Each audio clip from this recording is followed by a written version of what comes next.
Welcome to this explainer. Look, if you're a security researcher, a penetration tester, or a red teamer, you already know that generative AI isn't just some passing industry buzzword. It's a completely new, highly complex attack surface, and it requires absolute precision to evaluate safely. So today, we're officially kicking off a 10-part series designed specifically for security professionals. We are starting right at ground zero. Because before we launch a single injection payload, we have to lay down the methodological groundwork for testing these Gen AI systems. Basically, before we hack, we need a pre-flight checklist. Okay, so our core intelligence for this entire series comes straight from this adversary playbook by Virtualization Options LLC. And what makes this an absolute goldmine is that it completely skips the theoretical fluff. Instead, it gives us 80 ready-to-run prompts that map directly to the OWASP LLM top 10 vulnerabilities. It's highly structured, organized by failure mode, severity, and detection signal. We're going to unpack this playbook piece by piece over the next 10 explainers, focusing strictly on Chapter 1 today. So, who is this actually built for? Well, if you're an AI red teamer, or maybe a traditional penetration tester who's suddenly being asked to add Gen AI to your existing scope, this is for you. It's also for AI safety teams running internal adversarial evaluations, or even developers trying to audit their own LLM apps before shipping them out. Ultimately, this structured, procedural methodology is built specifically for professionals operating against production Gen AI deployments who need repeatable, validated findings. Here is our pre-flight agenda for today. The adversary playbook, defining the attack surface, rules of engagement, and measuring success signals. Let's get right into it. Starting with Section 1, the adversary playbook. Here we are setting the exact boundaries for authorized testing. What's really brilliant here is how the playbook filters out the noise. Over on the left, you can see our strict focus, the OWASP LLM top 10.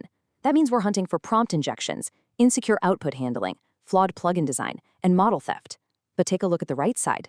The playbook explicitly throws out infrastructure-level attacks like GPU memory exploits, gradient-based adversarial machine learning, human social engineering, and compliance audits like SOC 2. By discarding all of those vectors, we can maintain a hyper-focus entirely on application layer LLM vulnerabilities. Moving on to Section 2, defining the attack surface, we have to identify the exact environment under evaluation. We really cannot treat Gen AI like some Wild West magic trick. It requires the exact same rigorous scoping as any standard enterprise network attack surface. Why? Because clear scope prevents wasted cycles and, more importantly, avoids accidental impact. Trust me, you absolutely do not want a model dropping a production database because of a rogue prompt. Plus, having a clear scope makes your findings so much easier to validate, reproduce, and ultimately remediate for your client. Out in the wild, you're going to face 4 primary surface archetypes. You need to know instantly what you're looking at. Are you dealing with a standard chat UI that actually remembers session history? Or maybe a raw API endpoint that might not even have a system prompt guarding it. Alternatively, you could be looking at an agent or tool calling pipeline that executes functional code, or a complex RAG, that's retrieval augmented generation pipeline where external database context is being injected on the fly. Your entire attack strategy changes depending on which of these 4 archetypes you're scoping. Just to give you a specific technical target, let's say you scope an agent or tool calling pipeline. You are evaluating an environment where the model can actively execute functional code or hit external APIs. Now, as a penetration tester, this should immediately grab your attention. This opens up highly critical exploitation paths. You're no longer just trying to make a chatbot say a bad word, right? You're actually trying to trick an agent into executing unauthorized internal network requests or exposing back-end systems. It's a total game changer. All right, Section 3, Rules of Engagement. These are the non-negotiable ethics and operational constraints. I absolutely have to emphasize the gravity of this rule right here. Running these advanced injection prompts without explicit written permission is dangerous. It straight up violates statutes like the Computer Fraud and Abuse Act in the US and the Computer Misuse Act in the UK.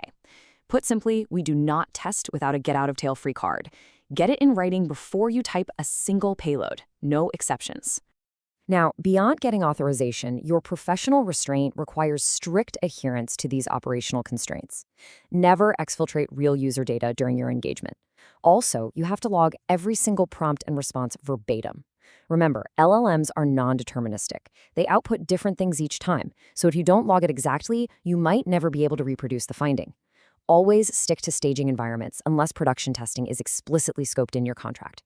And if you stumble upon a critical finding, like raw credential exposure, rapid report that within 24 hours. Finally, Section 4, Measuring Success Signals, defining what actually counts as a reportable vulnerability. AI outputs can be pretty messy, so we need a strict metric. Your test is only successful if you can rigorously prove one of these 4 measurable failures occurred.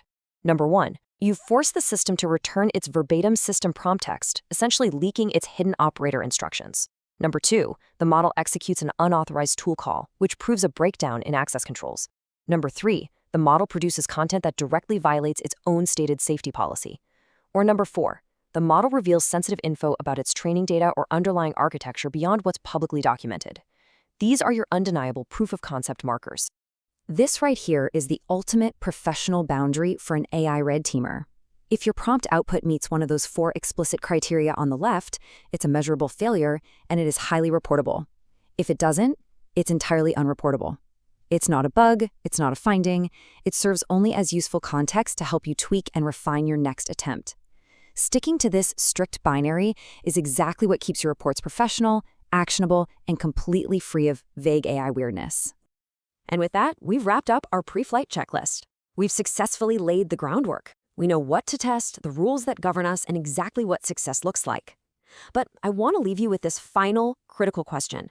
Before we launch a complex bypass, how do we actually perform recon on our target?